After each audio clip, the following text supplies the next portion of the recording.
Who doesn't love Godzilla, right? Yeah, exactly. So with the upcoming release of Godzilla X Kong: The New Empire, I thought, you know what would be a really good idea? I'm going to go through and review all of the legendary MonsterVerse movies, and then obviously including New Empire when it comes out, and then it will all culminate with a nice little ranking video for you guys as well. Yeah, I know, that's just the kind of guy I am, so yeah, you're welcome. So with that being said, obviously this being the first movie in the series, naturally I'm going to start there. So just a quick one. Obviously, there's going to be spoilers in this review because I mean this movie's 10 years old this year, which is just crazy. Like how quickly that's gone by.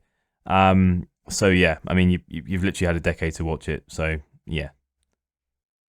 So this movie was directed by Gareth Edwards, who did one of my personal favorite Star Wars movies, Rogue One, as well as The Creator, as well, which came out recently. So yeah, I think he's a really excellent director. And this was obviously just before Rogue One, so this was like the first thing I'd seen of him, and it's very much like a kind of a grounded take on Godzilla. What I really like about this movie as well is that it feels very much like a Toho movie. You know, you've got that kind of somber kind of tone to it, and it's it's all about like showing the kind of destruction side of things, and just kind of I guess like the aftermath of what gets left behind when Godzilla's kind of been there, or just kaijus in general. It also goes for this kind of Cloverfield kind of style as well, where you see like you don't always get to see the monsters. In fact, you rarely get to see the monsters like just fighting each other like head on in this movie. It's always kind of done from like the perspective of like onlookers, so whether you're a person in a building or just someone on the ground looking up, or even if you're just paragliding out of a plane, with some red smoke trailing behind you in an epic looking sequence, it's told from your perspective as well. So I think everyone's covered there. So the movie it starts off in 1999, and we see Bryan Cranston and his family. They live in Japan, and him and his wife are working. They're like research scientists at this nuclear. It's like a power plant, facility. And basically they're getting like all these kind of weird kind of readings and stuff like on this, graph. And a lot of the people there think it's earthquakes, but Bryan Cranston's like, no, it's, they're more kind of erratic, and, this is kind of more consistent, it's a pattern, so it's not earthquakes. So unfortunately what happens is the power plant, there's a huge accident in there, and it basically implodes on itself. There's like a leak, and Bryan Cranston's wife dies, and there's this really tragic moment where he's waiting for her to kind of, because she's gone down to investigate with her team, and he rushes down there to kind of meet her. He's like, come on, you got to get out. Unfortunately, they don't make it out in time, so he's forced to shut the door on them, saving everyone else, but unfortunately trapping them inside. And that's truly heartbreaking, and it's just, again, a testament to Bryan Cranston, like what a great actor he is. He's great in this movie. So then we kind of flash forward 15 years. So his son grows up to be Aaron Taylor-Johnson, and he's a soldier. He's got a family of his own, and he's basically comes home to them, and it's Elizabeth Olsen is his wife, and he's got a little boy as well. Kind of weird because this was I think just before like Age of Ultron, so we knew that they'd been cast as like Quicksilver and Scarlet Witch. So yeah, so obviously we know they're not really siblings, but yeah, it's kind of strange that they played a husband and wife and then they were siblings. But yeah, so he then gets a call to say that his dad has been arrested in Japan for trespassing on the site of the old facility where they used to work, because basically where they used to live is all now a quarantine zone. So he goes, obviously he literally gets home, he's like barely there at night, and he has to go over to Japan to get his dad. And they have this kind of funny relationship where it's, there's definitely some, I don't know if hostility is the right word, but Bryan Cranston's kind of, obsessed with the idea that there was more to the implosion than meets the eye, and he's kind of got this kind of conspiratorial mind, which I, personally appreciated. And he's kind of trying to find the truth in it and what really happened. He believes it's a cover up. Whereas Aaron Taylor-Johnson is just kind of like, he's just trying to move on with his life, because there's this really kind of shocking sequence when he's a kid and he's in school, and they evacuate the school, and you can literally see the facility just crumble literally out the window, and he's literally watching it. And yeah, so I mean, yeah, so he's obviously just as traumatized himself. But he's trying to move on, he's trying to make things better. He's got his own family now.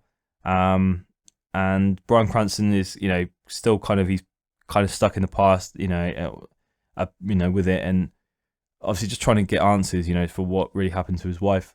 So they decide, anyway, he manages to talk him into it. They go back over to the site to investigate.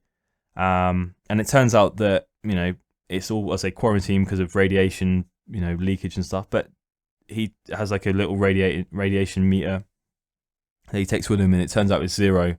So they take their masks off because it's perfectly fine to breathe the air, and there's no radiation. It's all fine, which is the first sign that it's all a bollocks, what they've been told, and that they're fine to just go and kind of explore. Eventually they get arrested again because you're not supposed to be over there, which leads them to Ken Watanabe's character kind of meeting up with them. And they're basically, and it's when I always remember, like, when this movie came out, there was this really great shot in the trailer of him talking about how whatever's down there is going to send us back to the Stone Age. It's quite a chilling kind of monologue thing he does. And it turns out, yeah, they've got this massive, it's like a big kind of cocoon basically, and they're working on it. They've been working on it for 15 years, and it hasn't hatched yet. Basically, whatever's inside, they're kind of just keeping it kind of in there, because they don't want to open up in case radiation leaks out. They don't know what's inside, and it turns out it ends up being this giant. It's the Muto kind of creature. So it's like a big, kind of looks like a big grasshopper that comes out. And unfortunately, Bryan Cranston, it obviously destroys the new facility that's there, and Bryan Cranston unfortunately dies. In this kind of escape from the this scene here. So when the creature escapes and destroys the facility, Bryan Cranston dies, and so it's basically up to then Aaron Taylor Johnson. So essentially, what he's just trying to do is just get back to his family, and that is basically what the movie is. During the course of this, obviously, the Muto is destroying like Las Vegas, obviously other parts of Japan, and just America in general. It's heading towards San Francisco because it's basically anywhere where there's radiation, it kind of feeds off that. So it's kind of going to these hotspots in the world, which again, call it convenient if you want, but I guess you wouldn't have a movie without it. So the rest of the movie is just the Muto, and then it basically has there's like a female and a male that kind of appear, and they're just destroying obviously various places. Godzilla then appears because he's kind of been awakened by this, them kind of causing this destruction has kind of brought him back to the surface as well. So he takes on the role of the kind of Earth protector, I guess. There to restore balance, and it just kicks ass basically. He's Godzilla, and yeah, he just does what Godzilla does. And as I say, so you've got this kind of this battle going on between the kaijus, and then you've got Aaron Taylor Johnson just trying to get home. He's basically just a dad doing his best. That's what his character is. But as I say, he's a soldier, and he's kind of in like the bomb squad, so he's like this kind of tech expert with that. So he's like the only one that because he kind of joins up with these other soldiers there, because they're all heading to San Francisco anyway. So he kind of hitches a ride with them. But it turns out he's like the only one left that can actually kind of, because they have obviously these nuclear weapons that they're going to use against the Mutos and stuff. So he's like the only one that really knows how to kind of work those. So that's kind of his role in it. And yeah, I mean, essentially the movie is literally just the next like hour or so of the movie is just that, him trying to get home, and then also, trying to stop these creatures as well. And then eventually Godzilla defeats the Mutos, pretty epically, I have to say. And Taylor Johnson makes it home, and yeah, Godzilla saves the day, and then goes back into the sea for a little swim. That's essentially the end of the movie. So there's a lot of positives for me to take away from this movie. As I say, I've always loved it ever since it came out. I first saw it. I just love the tone of this. Like, I love how it's not just about you know, big monsters fighting each other, which some of these other movies in this series kind of have become now. Which again, that's not a bad thing. Just an observation. But this movie at least tries to give a more grounded take on it and explain why they're there, and you know, the history behind. You get all these kind of, you know, little like flashback sequences. Even in the opening kind of credits, you know, of the movie, you get like this really cool little, you know, it's like kind of like file footage of, you know, in the 50s and stuff, them trying to blow Godzilla up and all this research and things like that. So it's very like quickly established that Monarch is, you know, this organization that have been studying these creatures and kind of what, you know, what hides in the earth for many decades. And I love all that kind of stuff, you know, I'm fascinated by that kind of thing. And yeah, I really love the, you know, the kind of the darker tone with this as well. I mean, again, it's quite a dark film just in general, because a lot of it kind of does take place at night, especially towards like the second half of the movie. So it is quite a kind of a gloomy looking movie. But it's just, yeah, I mean, very much like the Batman, it's that kind of tone, you know, like there's a lot of, you know, because it's kind of just quite a dark film, you get a lot of really nice cinematic shots and stuff, especially I'd say like that kind of like, you know, jumping out of a plane sequence is just amazing. The cast in this are all great. You know, you got such an A-list cast of just amazing actors. I say Bryan Cranston, although his role is very brief, and we'll get to that in a second. You know, he gives an excellent performance. You know, he's just so like you totally feel his pain and his emotion in that, and he's just excellent as always. Aaron Taylor Johnson, he's kind of, you know, I think he's again an actor I've always really enjoyed in everything I've ever seen him in. I can't really think of anything off the top of my head where I haven't liked him in it. He's kind of a bit more stoic in this movie though. You know, he's not like a lot to his character really. But I think he does, you know, a great job with what he's given. Elizabeth Olsen as well, not in it very much, but she's, you know, she certainly goes through some like trauma and you know, some hard times. So yeah, so I think she does a great job with that. This was kind of obviously her joining the MCU. So yeah, obviously it was, I think, the first thing I ever saw her in. So obviously now she's like this super well-known actress, and you know, amazing. But I think this period, you know, she was still kind of making a name for herself. Ken Watanabe is also in this, and you know, very much a mainstay of the series as it kind of progresses. Again, doesn't have like loads to do in this, but the scenes that he's in, he's kind of there to, you know, he's kind of the big Godzilla expert, and he's like the guy that's like really fascinated by him. And he just has a lot of great lines, you know, again, like from the trailer, you know, the "let them fight," you know, line is kind of iconic at this point now. It's definitely, you know, become a meme and stuff. So yeah, he was just great. Now on to the mixed stuff. As I say, I mean, it's like the whole Cloverfield aspect of this, where you don't see much of the monster. It's just kind of there. You like, you know, perspective things.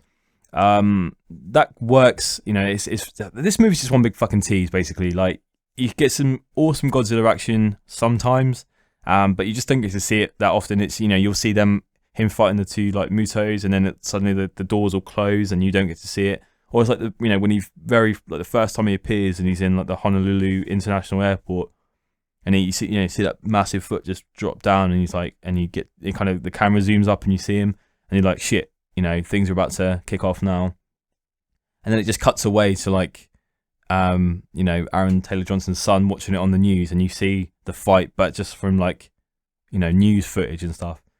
So yeah, I mean, I don't know, that's frustrating. As I say, I kind of like the most recent, when I watched it again last night, and honestly, it wasn't like as bad as I remembered it, but it's just frustrating because you just don't get that much Godzilla action in this movie, which is just a shame because he's just so fucking cool in this. Like, it's just such a great version of Godzilla. So yeah, kind of frustrating.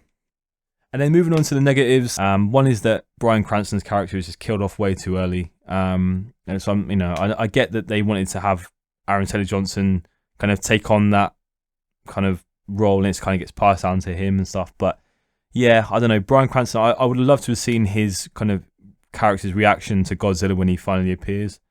In fact, he doesn't even really get to see the Mutos that much. You know, he's kind of, because he dies like as soon as they appear. So, you know, for someone who spent basically his whole life kind of, you know, or at least his adult life researching this and investigating it and stuff, he, you know, he finally gets to see what's down there, and then that's it. So that was frustrating.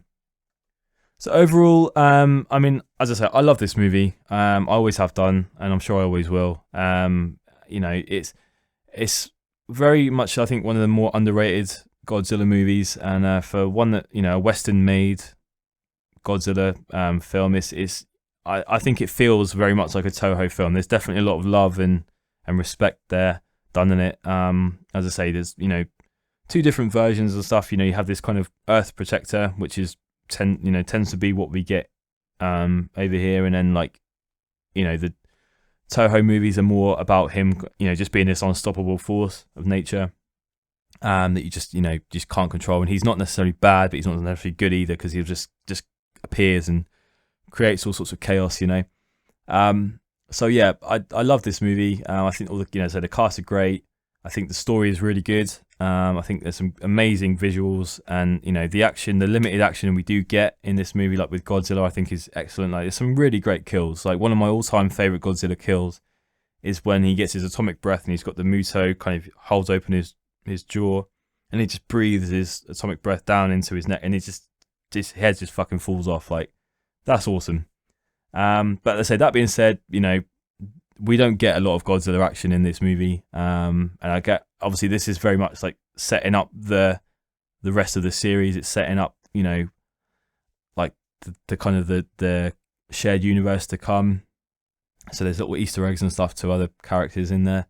But yeah, I say it's just kind of frustrating at times. You think, oh, here we go, and it's like, oh man, like, you know. So yeah, so that always bothers me. And as I say, Bryan Cranston's character was just killed off way too soon. But with that all being said, I am going to give Godzilla 2014 a solid rating of 4 Godzillas out of 5. Alright guys, thank you so much for checking this video out. I really do appreciate it. If you did enjoy it, give it a like, and don't forget to subscribe. If you like Godzilla, you know, movies as much as me, then, you know, here's my little review of Godzilla -1, which I think is probably the best, or certainly one of the best, if not the best movie from last year. So yeah, give that a little cheeky little watch. As I say, this is going to be the first part of a little series I'm doing for these movies. So of course, next we've got Kong Skull Island. So make sure you check that review out as well if you like this kind of thing.